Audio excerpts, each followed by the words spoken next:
anos delante, lomita na Bruxelas para atender uma conferência de OCTA. OCTA é uma associação de países overseas, que é outra banda de lama, da União Europeia, que consiste de países da União Europeia e é uma profunda.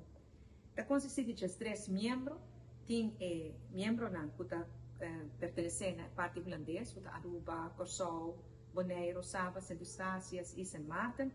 Tem também parte de Isla Francesa, a French Polynesia, New Caledonia, Saint Barts, Saint Pierre e Miquelon, Taf e Wallis e Fortuna. E tem também som de Dinamarca, a Groenland. A conferência aqui, a conferência ministerial, a conferência que toma decisões para a OCTA. E com grande orgulho, me vai aceitar o liderazgo e presidência de OCTA para nós dilante. Esse aqui é dos momentos culminantes para a conferência. OCTA é muito importante para Aruba. Tanto na nossa associação, nossa membresia na associação aqui, Aruba logra o fundo da União Europeia para vários projetos muito importantes.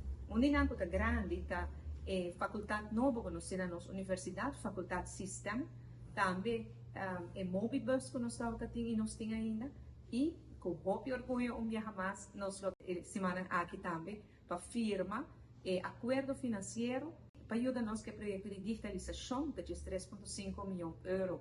Essa aqui, o ministro Geoffrey Wavell firma o documento financeiro, mirando que esta é autorizada para firma, mientras que a âmbito de uma presidência de OCTA, para anos adiante. Coisa aqui é algo muito importante para Aruba, sobre coisa aqui nós vamos seguir, brincar e lutar para mais fundo da União Europeia para ajudar-nos aqui na NADO.